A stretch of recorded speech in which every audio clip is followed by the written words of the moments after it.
Hey, welcome to Toonami Pre-Flight. I'm Jason. And I'm Gil. And we are your hosts.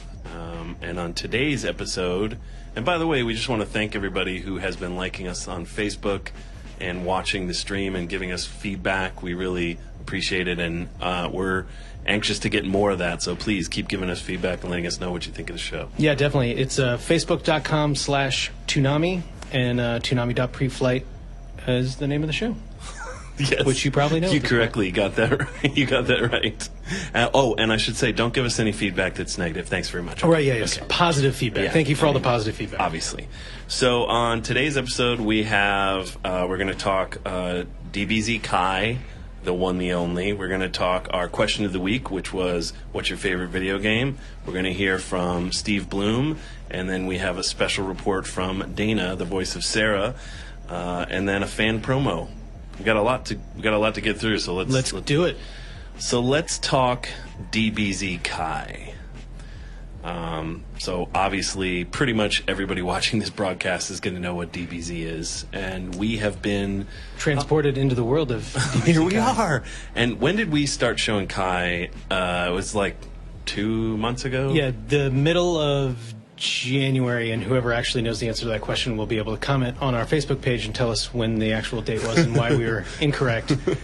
But yeah, we just showed the 14th episode, so I guess it's been 14 weeks.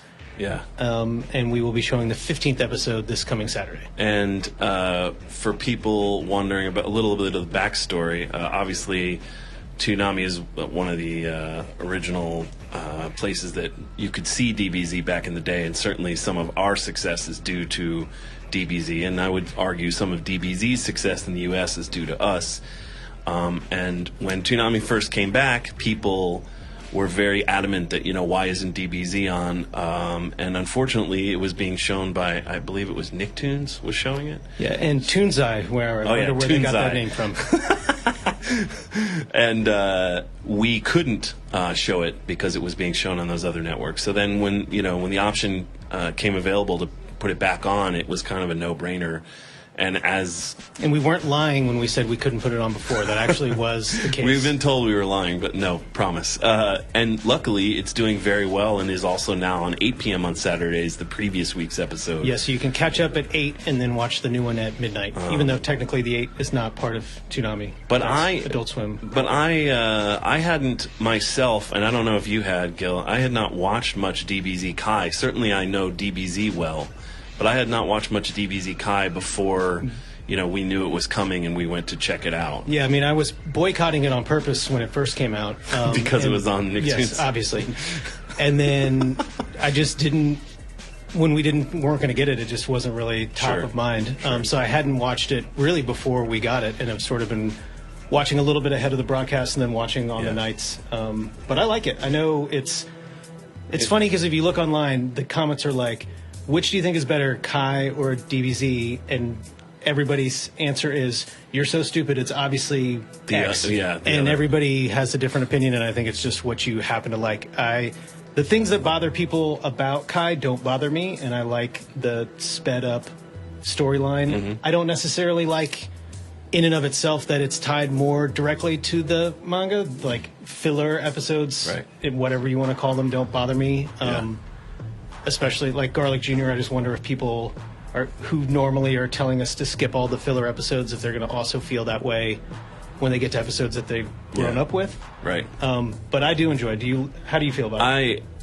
I think, the concept of filler, obviously, for people who don't know, that's going to be most people watching who do know, but for the few of you who don't, filler these days in anime fandom refers to basically most anime is based off of a manga that's airing in running in Japan, and they sometimes run concurrently. So when the manga takes a break, the show continues on and basically has to fill time until they catch up to the storyline of the manga, or at least that's the perception. So not often, but sometimes these arcs in between the manga arcs will not be considered true canon, and they're called filler arcs because maybe characters might behave in a way that doesn't make sense, or something will happen and that event isn't referenced later because they kind of have to reset when they catch back up with the manga story. I don't think filler is inherently a bad thing. I think it all depends on how it's done. So with DBZ, there's certainly some.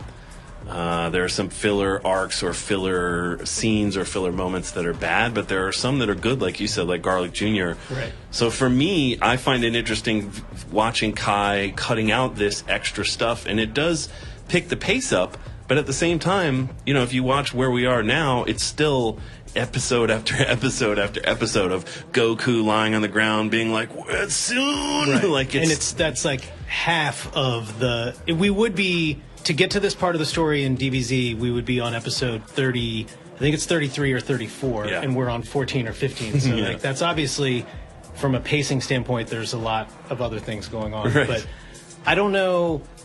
I just wonder if your first experience with DBZ is DBZ Kai. Have you seen the other ones? Like, how do you, as a viewer, does it feel like, oh, I'm missing out on all this other stuff, or does it feel like this is the way it's supposed to be seen? And I don't know. I mean, I've seen it from so many different dubs and different times and different languages. We're going to show a clip in a minute that's basically the remastered DBZ, same, and then the same scene in Kai and how different they are. But basically, Kai is truer to the manga in terms of they rewrote a lot of the dialogue to sort of be closer to the manga. Right. They re-recorded all of the performances, and I think they're kind of better across the board. So I think that was a great decision. I think that they redid the music, so they stripped out the Bruce Falconer music that many DBZ fans love, that was in sort of the broadcast we showed on Toonami, and now it's the original Japanese music. And the music doesn't really make a difference to me. I think the Bruce Falconer music I didn't like, and I don't really like the music now. Yeah, I think either one is fine. I don't miss or love or hate either one of them, or any of them. Yeah. It to me just feels like it's a different... It definitely doesn't feel like you're watching the episode that you've seen a lot of times, but it weirdly does, which I guess is the whole point. And of course they remastered the video, but let's show, this is Goku meets Cell, so let's show, this is a bit of a long clip, but I think it gives you a good idea of the differences between these two.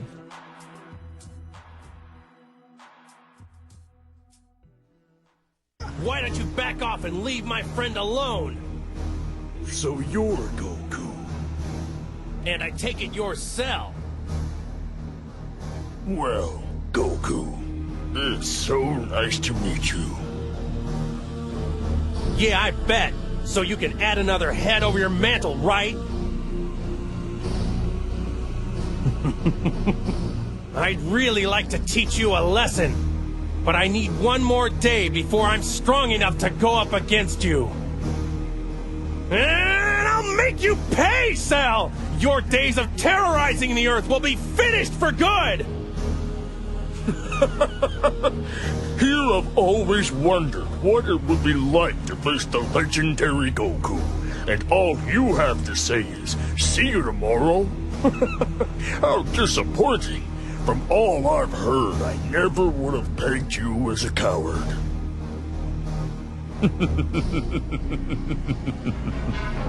Huh? I sense Piccolo! He's alive!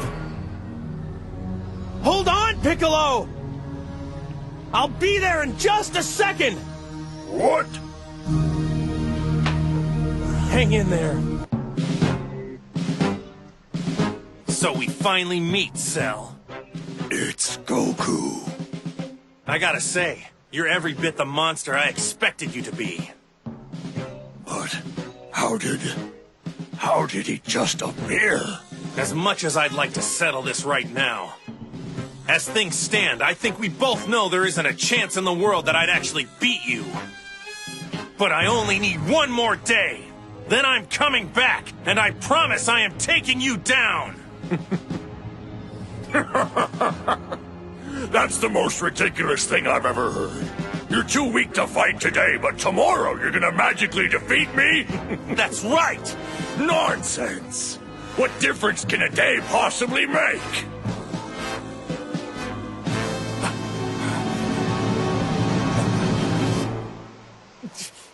Piccolo's energy. He's definitely still out here somewhere. What? Come on, So, Tien. as you can see, there's a big difference. Like, just performances alone, everybody's doing a better job. Like, And we are doing a better job. You're doing a better job. And it certainly looks better. So I get why it's controversial, because if you were a huge fan of Dragon Ball Z and you grew up with it, you kind of want what you grew up with. What you're familiar with and what is your childhood episode. But for us, the reason we showed Kaya not the original DBZ is because we want it, because, well, A, it's remastered and it looks gorgeous, but B, we were interested. We've already shown the original DBZ, so for us, we were interested in showing this new version just because it was different, you know? Yeah. So it's the people who were looking for a nostalgic point, we're sort of servicing them, hopefully, and then also just showing people a new thing. I mean, the goal is always, even though Dragon Ball Z's run forever, I promise you there's someone watching it every week who's never seen it before, and we want them to see the newest, best presentation possible. And despite people probably disagreeing with this statement, I think that's where that is right now. That's the best presentation possible. Yeah. But we also have a clip of the episode that's going to air this Saturday night, episode 15. So if you haven't seen it, this will be a slight spoiler. But this is just a little clip that shows you where we're at in the story itself, and then we can talk about that for a minute. Where are you? Come out and face me! Don't even think about sneaking away! I can smell your fear from halfway across the globe!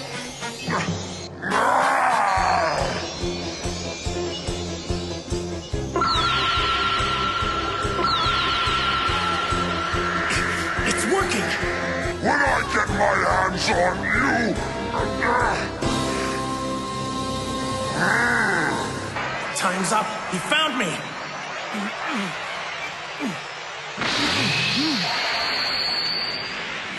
It's done! I've gathered energy from every corner of the world!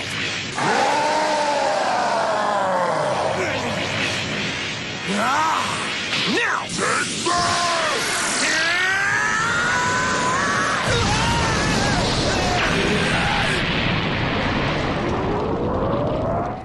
Like the monkey paw, Goku's last wish as you're going. I mean, the thing about DBZ that I just love, that always when I watched it as a younger person and now watching it as an old-ass person, is just how insane the attacks are, how there's an explosion. It's not just boom, it's like a nuclear explosion. Everybody within a radius is just getting destroyed. But I did think it was very magnanimous of Vegeta to agree to transport that fight out in the middle of nowhere so they wouldn't disturb any other people. So he does have a heart of gold. And I miss that they used to turn into the giant apes like in the earlier part of Dragon Ball Z, way more often. It was more of a story point, and then it kind of, like, as Super Saiyan became a plot point, that kind of went away. But I love the giant transformation into the great Saiyan apes that crush everything. Yeah, that's your dream, as a giant Saiyan ape yourself. It's true. Thanks to Starwind Amada 20 for that comparison clip on YouTube. Oh yeah, the clip we used. Thank you very much. So that's DBZ Kai. I mean, I'm sure we could all talk about DBZ forever, but I think we won't. That's a good overview of our feelings about it. Yeah, so hopefully everybody's enjoying it. It seems like, for the most part, people are. I mean, ratings-wise, it's doing well, and we like it at midnight. So let's move on to the question of the week, which a lot of people answered on both the Adult Swim Facebook and our Facebook. And it's, what's your favorite video game? And these kinds of questions I never give just one answer to. Movies, music, video games. I don't think I ever want to be hemmed in. I do think I have. Yeah, you can't be held down, baby. Yeah, not me.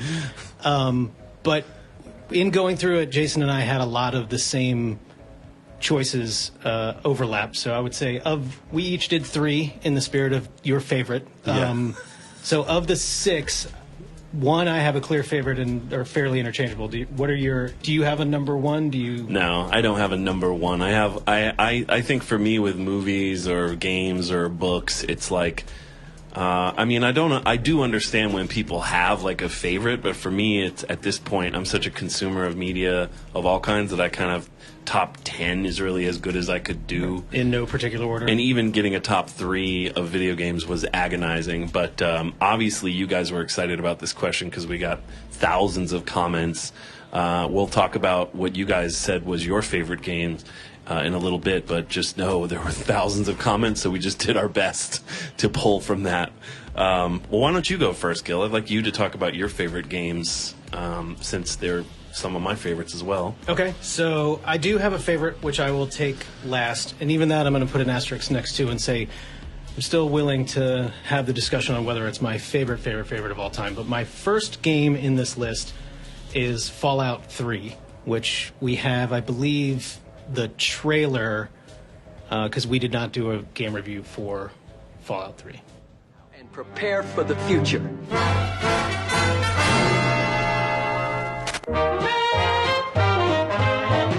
I love those dear hearts and gentle people who live in my hometown. Because those dear hearts and gentle people will never ever let you down.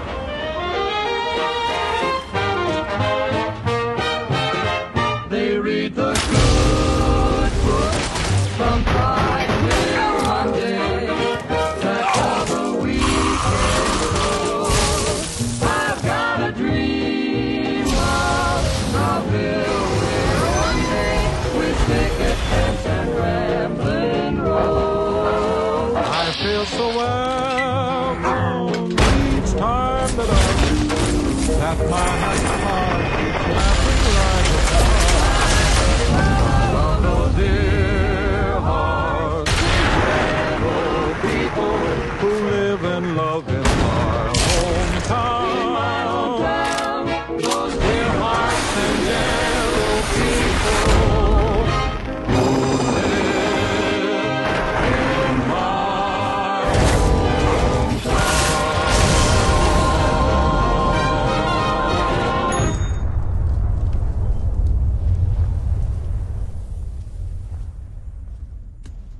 So some slight gore there.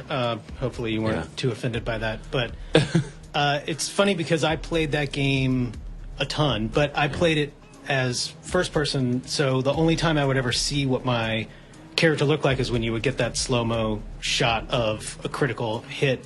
And when it first started out, I was like, weird, that doesn't look like my guy. But Well, so I want to ask, what is it about Fallout 3? Not only Fallout 3, but that particular Fallout, because there's New Vegas, there's Yeah. Fallout 1 and 2. So I there's- did not play the first two Fallouts. I tried several times after the fact, after playing this game, to load them, and for whatever reason, putting them on my Mac never worked. It would always crash, and I could never play them. You're a So- noob to Indeed, the I am. Fallout world. But I'm quick to learn. So it was.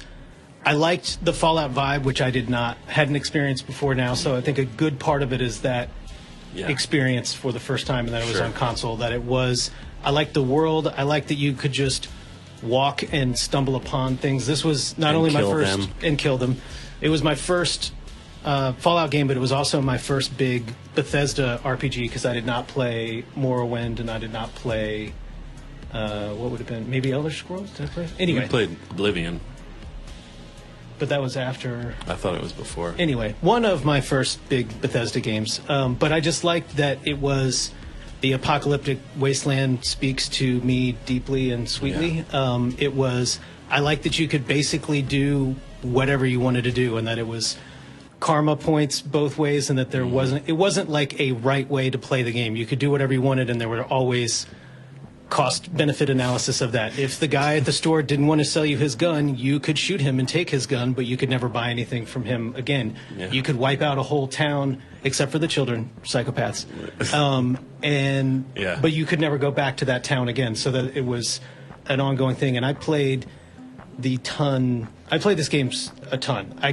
I went back and I looked this morning at the achievements, and the only one I didn't get out of this and all of Xbox achievements. the add-ons, the Xbox achievements, because this was right in my sweet spot of, for whatever reason, really caring about getting Xbox achievements. And I got all of them except for the alien recordings, and I still scoured that ship and couldn't find one. So I think I got hosed on that. But anyway, So what's your next game? Because yeah. We should So move on. Fallout 3. Front Mission 4 is my next game, which we have our review, which you wrote. Yes.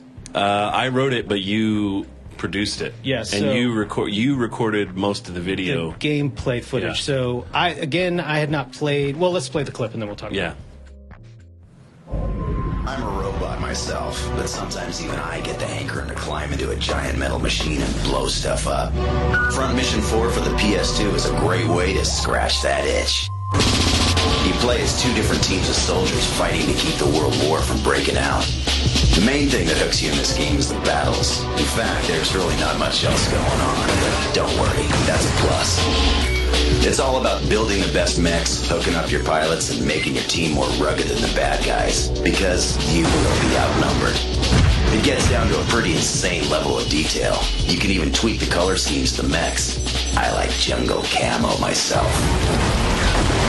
By the end of the game, you'll be proud of your scrappy little team and their hard-won victories. Ouch. I ended up playing this baby for about 55 hours, so I sure got my money's worth. Might even go back and try it again.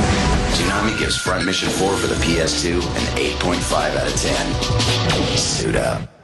Just to prove that we always give everything an 8.5. That seems too low looking back, and I think I played this game 155 hours. Yeah. I bought a PS2 Slim solely for the fact that I could put this in my bag, and when we were going and traveling on shoots, I could bring Front Mission 4 along with me and play it again and play Like the your- training missions and play your everything. Wubby. Yeah, exactly.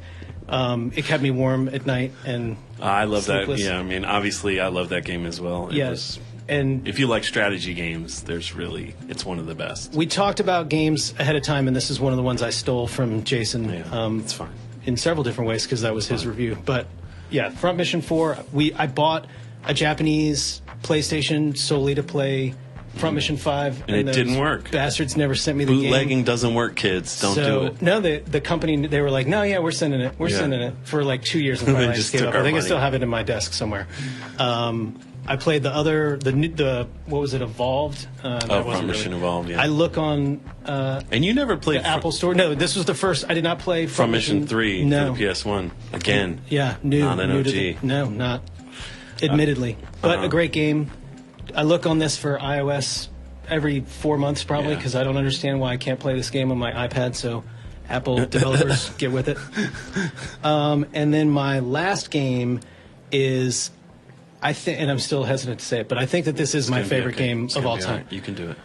Do it. Let's commit. Is The Last of Us. Ta-da! And once again, in a self-serving way, we will play our. Let's play our review of The Last of Us. review. Here at Toonami, we like it when things come back from the dead. So, of course, I had to check out The Last of Us for PS3. Boy, am I glad I did.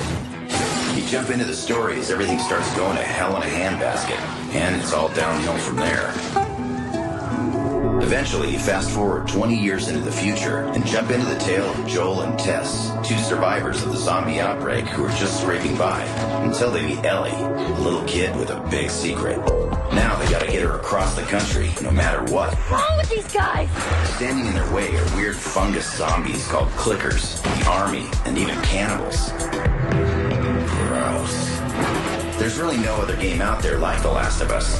Think Metal Gear meets Ico with a little Resident Evil thrown in. It's fun trying to sneak by the gross fungus-riddled clickers, but it's just as much fun hunting down marauders who are out to jack your stuff. What about the guy? We ain't even heard or worse. They also make time for some moments of quiet beauty. The story in this game really kept me on the edge of my seat. It's one of the most emotionally taxing adventures of any game I've played. Basically, The Last of Us is the best zombie game ever. We got a masterpiece on our hands here, folks. If you own a PS3, you need to get your hands on this one. Ellie and Joel need your help. Toonami gives The Last of Us a 10 out of 10. The end is nigh. Hell yeah, we give it a 10 out of 10. Yeah, even watching the review, I was like, oh, The wow. giraffe. I could sit there and watch the giraffes forever, and did the first time through. You played I that played game- that game a lot. You played, I played it 5 times or 6? I played it. I played it on hard. I played it on Survivor. I then played it on Hard Plus. I played it on. Then you have to start back over because it Which eats for your people, save. for people so who then don't know, I played it on Survivor again. turns and it into a grind. Played it on Survivor Plus. Then I played the remastered 2 or 3 different times. I played Left Behind, which was also great, Yeah. and I like the way that they tied in the story there. I played the multiplayer, which I played totally as an afterthought because I had no interest in playing the multiplayer, and the multiplayer is great. What's other than Call of Duty, the first Call of Duty was the most fun I've had with a game I didn't really know anything about up until that point playing multiplayer. It was just a little hard to get games, and then eventually they had microtransactions, and it kind of ruined. Anyway, but I bought this game digitally this morning while I was looking at going through everything because I couldn't find my Last of Us Remastered PS4 disc, but I always want to have this game with me. So, Last of Us, yes. I love this game too. I played it 3 times, which for me is a lot. I'm not your level of insanity reaches well beyond mine, but I agree. I mean, it's kind of a classic. It's one of, if not the only game where I not only had no desire to skip any cutscene at all, but I sat there after the cutscene was over and just sort of gathered myself to play it some more. Yeah, I mean, it's the only game I've played, the only one that, I mean, maybe some of the Mass Effect games too, that wants to be a movie you play and actually succeeds. And is. So those great. are mine. Now, well, those are some great choices. I think for me, mine aren't in an order. There's not a number 1 for me. I just picked my top 3. Coward. I'm sorry. I just can't decide. So your third choice is? So right now I want to talk about my strategy game that I liked a lot, which is Final Fantasy Tactics for the PS1.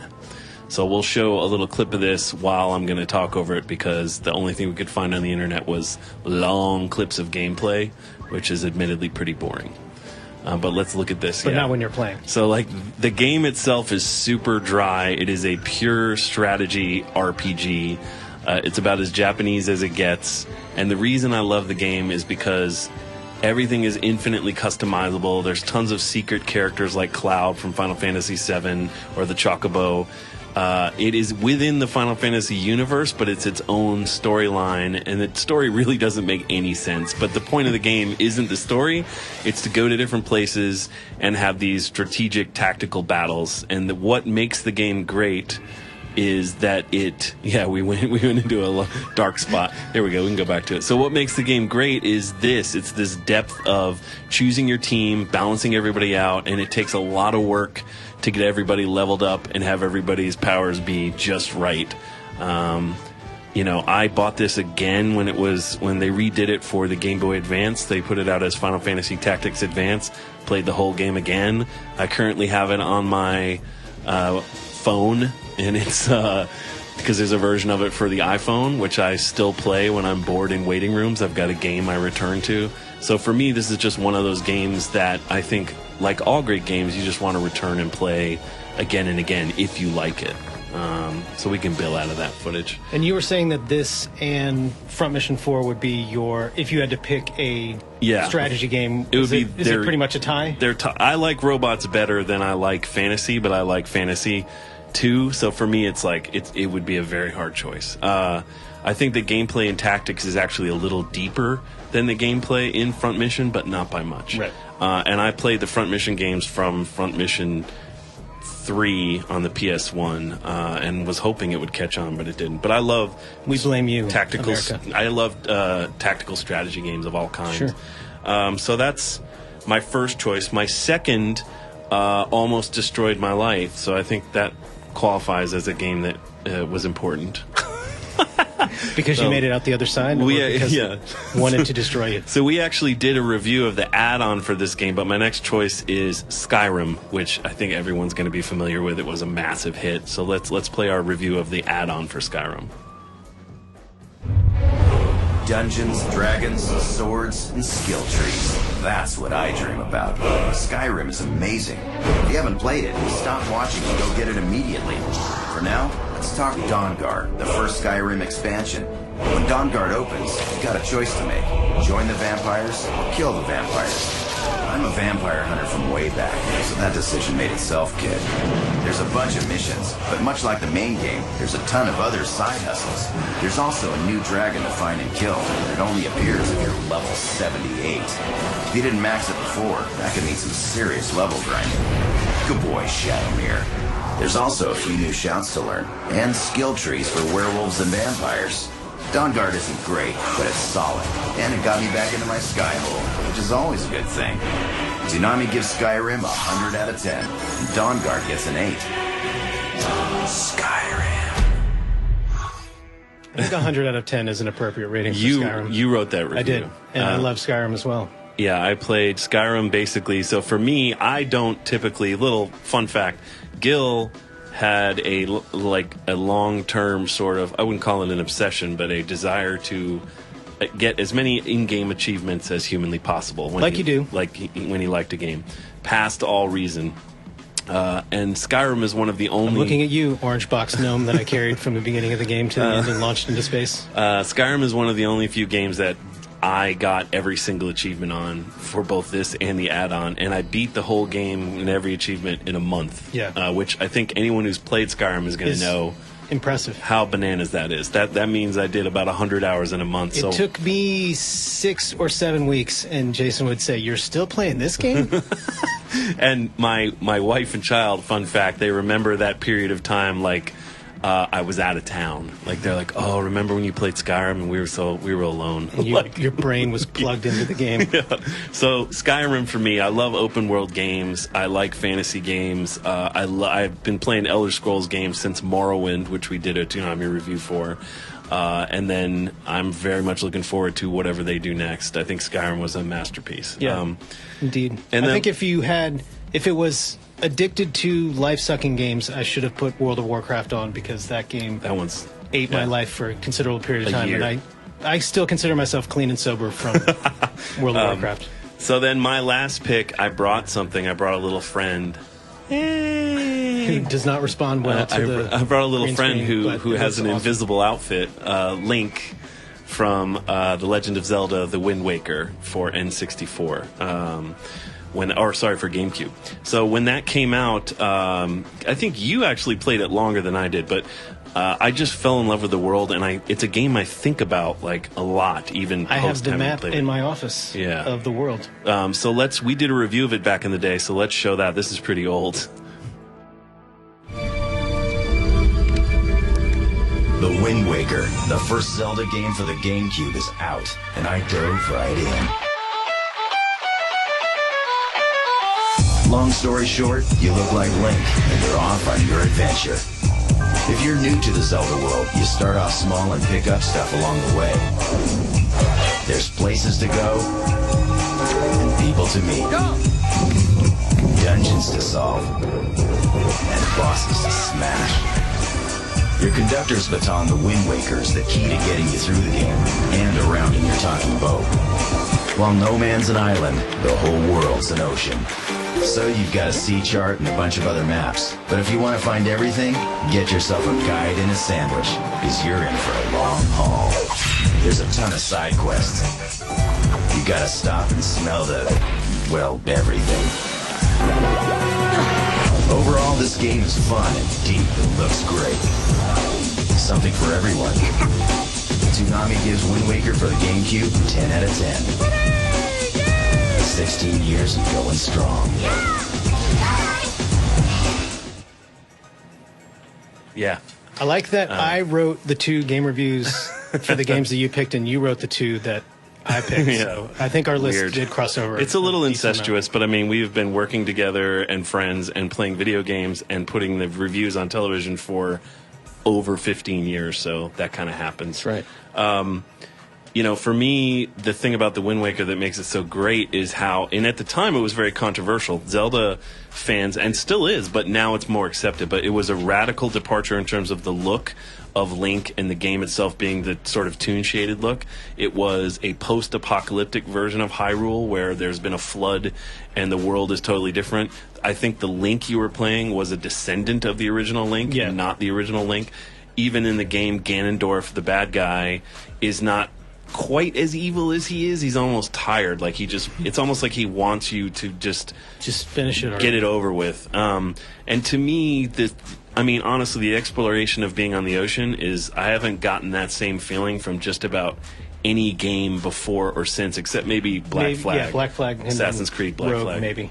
Which is the same. So, for me, that's why I want to return to Wind Waker, is just not only was the gameplay super tight, but the world was just wonderful. So, I'm hoping that the new Zelda game, which is going to be an open world game, sort of gives me a little bit of that feel. Brings back the Stay Awaker. Yeah, but you actually played it more than I did because you had to do the review, but I just... Got to do the review. It's just a game I think about a lot. So now let's talk about the top 5 games that we're... This is, by the way, our best guess, looking for the thousands of responses, so thank you. This is what we think the top 5 games were that you guys... Based on what people said, not us just picking what we think the best are. So number 1 on that list is Legend of Zelda Ocarina of Time, which honestly I could have picked besides Wind Waker. I've played it multiple times. Yeah, any one of these 5, including obviously Fallout 3... are solid. Yeah, would have been... Final Fantasy VII is a landmark game that we did a review for back in the day that I can't find anywhere online. I think it's lost to history. Oh, really? I have to dig that one out of Iron Mountain. And then we also did a review of Metal Gear back in the day. Metal Gear. And we did the anthology. And I just played Chrono Trigger. I was on my honeymoon last year, and I actually played Chrono Trigger on my Game Boy Advance on the beach. That's what a nerd I am. How romantic. I used my honeymoon time to play a video game. That was from the Adult Swim like he's never done that. Facebook. I didn't play video games on my honeymoon, but only because I didn't have any with me. Yeah, I was going to say. But that was off the Adult Swim Facebook. And that was 3,000 or 4,000 comments. Yeah. So, and if your vote wasn't up there, we apologize because there was only room for 5 on the screen. So the next one is off the Toonami Facebook asking the same question. Which this one confused me, I have to say. I mean, Shenmue was number 1 for sure, but I couldn't tell if it was just... I don't know if Shenmue's reputation has grown since I played it, and I played Shenmue 2. I played the first one, Dreamcast. I did not play Shenmue 2. And I don't know if the reputation of the game has grown. I think the Shenmue fan club found out that people were voting on Shenmue and came to the Toonami Facebook because it was... All of a sudden, no one had talked about it, and then it was... 150 people, all of which had 350 likes. Yeah, I mean, I like the game. I can't imagine saying it's the best game ever. Sure. Same with DBZ Budokai Tenkaichi. I mean, it's a Dragon Ball fighting game, so it's cool, but like, best game ever? Not even close for me. I'm sorry, guys.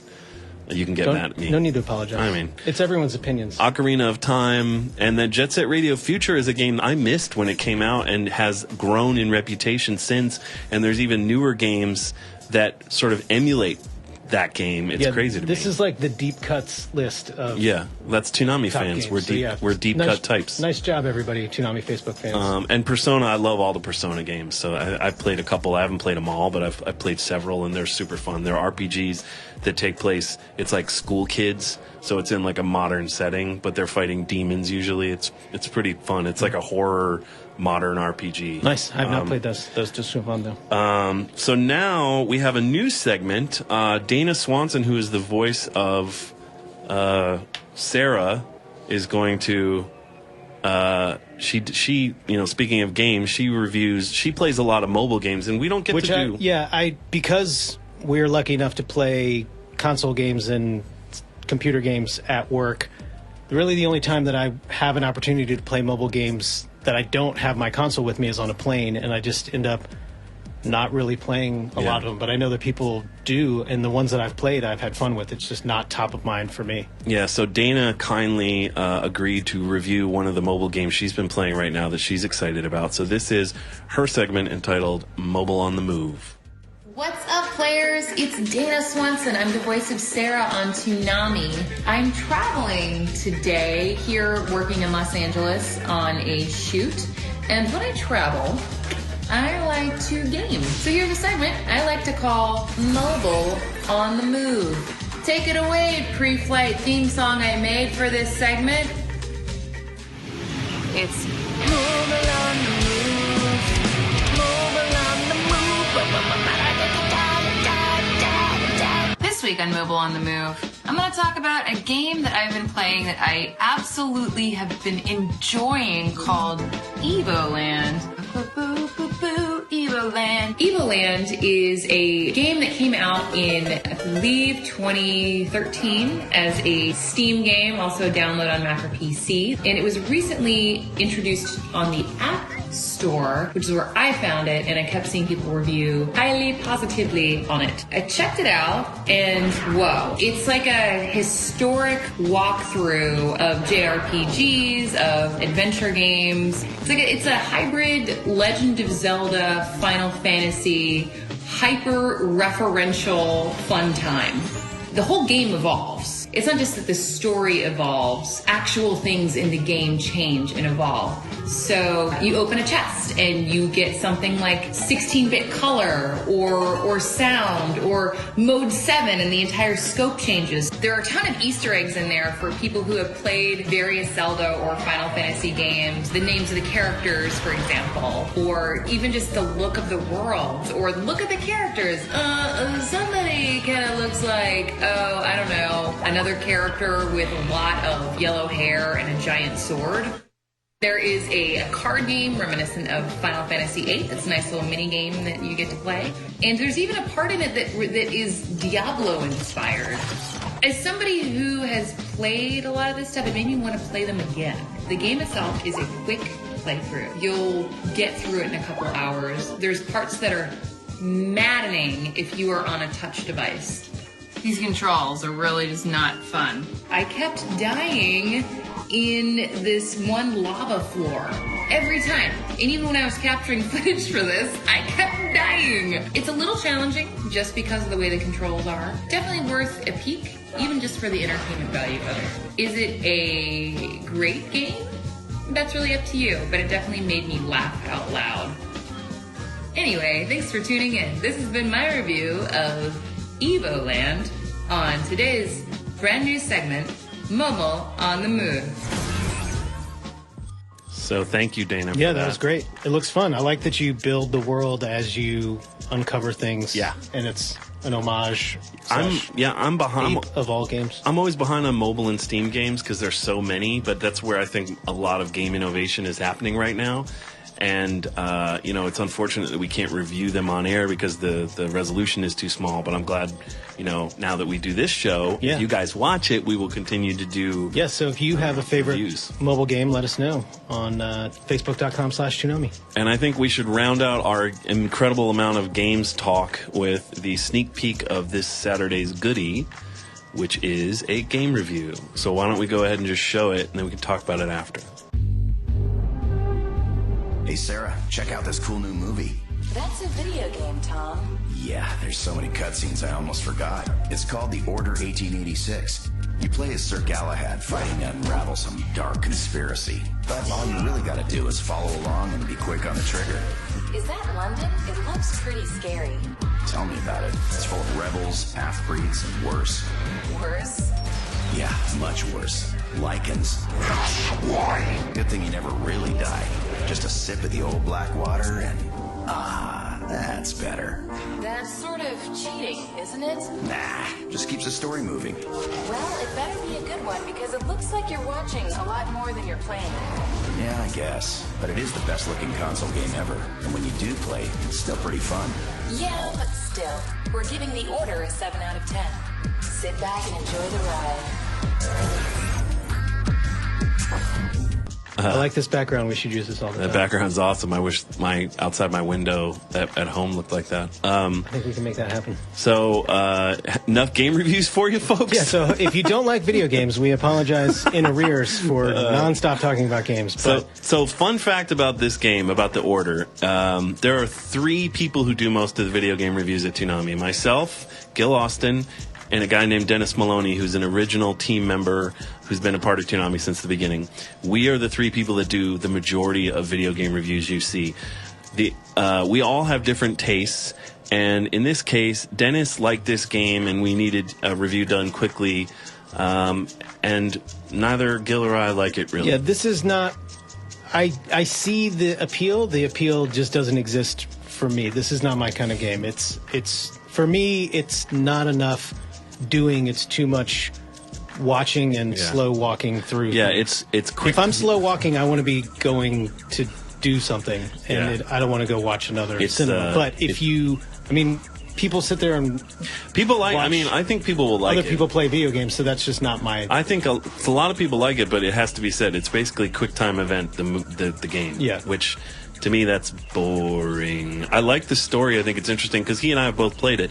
But it's just, there's not enough game to it. It's just, it's like it's trying to be like Last of Us, which is a movie you play, but it's failing at that.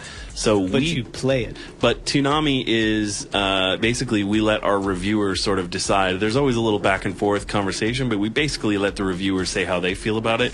And Dennis felt it was a 7, so Yeah. he's wrong, but that's okay. I think he actually said 7.5, and we downgraded. Yeah, we were like, him a get half the point. hell That's outta usually the way it works, and that's why we end up on the half points a lot, because Yeah. one person likes it and another person. We all say it's an even number, and it ends up being a half. And if we really hate a game, we just won't review it. Like, if I played this, I just wouldn't review it. But Dennis liked it, so he wanted to review So hopefully you guys who like it like the review, and maybe it'll get you to play it if you haven't played it. So why don't we... But I think we finally wrapped up video game talk for the day. So that's the first video game segment, and we will be transitioning into our off-channel video game talk for extended times. So we this week, every week we ask you guys to submit your favorite fan promos that you've cut for anything Toonami related, or in the spirit of Toonami. And as usual, you guys continue to send us amazing stuff every week. Please keep doing that. We post your links to our Facebook page at facebook.com/Toonami. We're going to keep trying to show at least one, if not two, every week. So what we found is that the first one is basically a version of something we used to do a long time ago on Toonami. We did these IDs that just sort of were weird sounds and images and just the Toonami logo, and they left an impression. They're kind of hard to find on YouTube, but we're going to show you this one called Chrome, and then we'll show you the one that influenced it, the original Toonami ID that influenced it. So this is Chrome.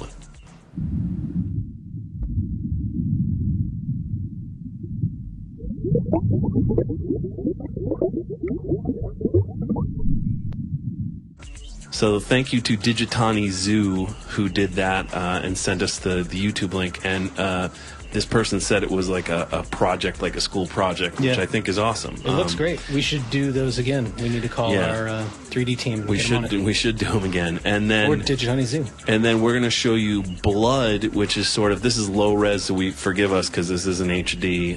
But this is the original ID that influenced this.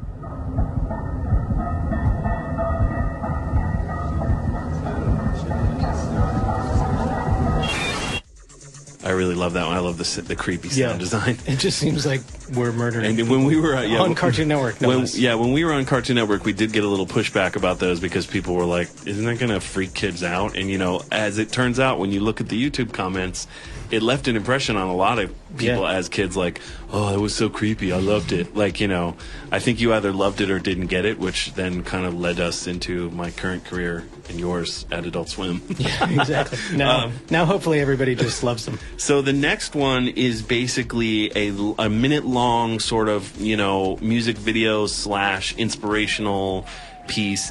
We've done a lot more of these in recent years than we used to. We used to have Tom speeches, but not often music videos using quotes from the shows. And this one I thought was really good. It's called What Is Your Purpose? And it cuts up a bunch of Toonami shows and sort of has a through line that I think you'll get when you watch it. So check this out. What is your true purpose? Who am I and why am I here? You have to find your own answers. Countless difficulties lie in wait. Maybe I'm not cut out for this. No way. This is impossible. I can't. Then why do you go on? Why does anyone? Nothing you can imagine is unreasonable. You can claim it. Anything. Everything you want is right here. Right now. I have a dream too. I have things that I want to do. What is important is that you do not lose faith in yourself. You can't give up before you even fight! So, what are you gonna do now? I have no doubt I'll find some new career.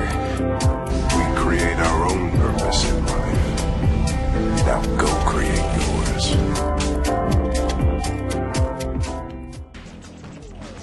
So that was from Brad Smith that was on YouTube. So Yeah. thank you, Brad. That definitely feels like a Toonami piece we would have done. It seems very much inspired by Dreams, Broken Promises that you may or may not have seen on TV or on YouTube over the years. But Yeah. it's good. that vibe of inspirational and A little bit melancholy. Yeah. We do that a lot. We like to be a little bit melancholy. We like a little dash of melancholy with our inspiration. We're hugging you. Yeah. We're hitting you. We like you to be a little down so that we can lift you up. You know, it's a technique. But yeah, please keep sending us your fan promos or your friends' fan promos to our Facebook page. And we will continue to try to show at least one every week. And if you guys want to do promos for shows that are on now, shows that used to be on, that's okay. Just keep them coming. We really love them. Yeah, and sadly, we did not get a Kill la Kill topical promo this week. I know, you guys... Step it up, Kill la Kill topical team. So then the last segment we have for this episode is a short one and a nerdy one from Steve Bloom, the Bloom Room. And this week's Bloom Room, Steve didn't have much time because we just broadcast last on Friday. And we told him yesterday that we were doing Tuesday, so he... Thank you, Steve. Yeah, thank you, Steve. He pulled something together, sort of more about what he's doing right now, but we think you Star Wars fans will get a kick out of it, so let's go to that. Do not change that URL. This is the broadcast you're looking for. Ow! That is kind of uncomfortable. Big props to the 501st for being able to wear those things for extended periods of time. Steve here. Welcome to another edition of the Bloom Room. This week is going to be pretty quick and furious because we changed the date and I didn't have much time to prepare. But I did manage to put together a little piece of hello goodness from the cast and crew of Star Wars Rebels, the show I'm working on now. And there is a lot of love between Star Wars and the Toonami universe. We did show a lot of Clone Wars, so I thought that would be appropriate for this week, and it'd be fun for you guys to meet the cast of the new show. So without further ado, here's cast and crew of Star Wars Rebels, including the incredible Dave Filoni himself. I'm not sure. Hey, Toonami. Hi, Toonami. Hi, Toonami. Hi, Toonami. Hi, Toonami. Hey, Toonami. Hey, Toonami. Hi, Toonami.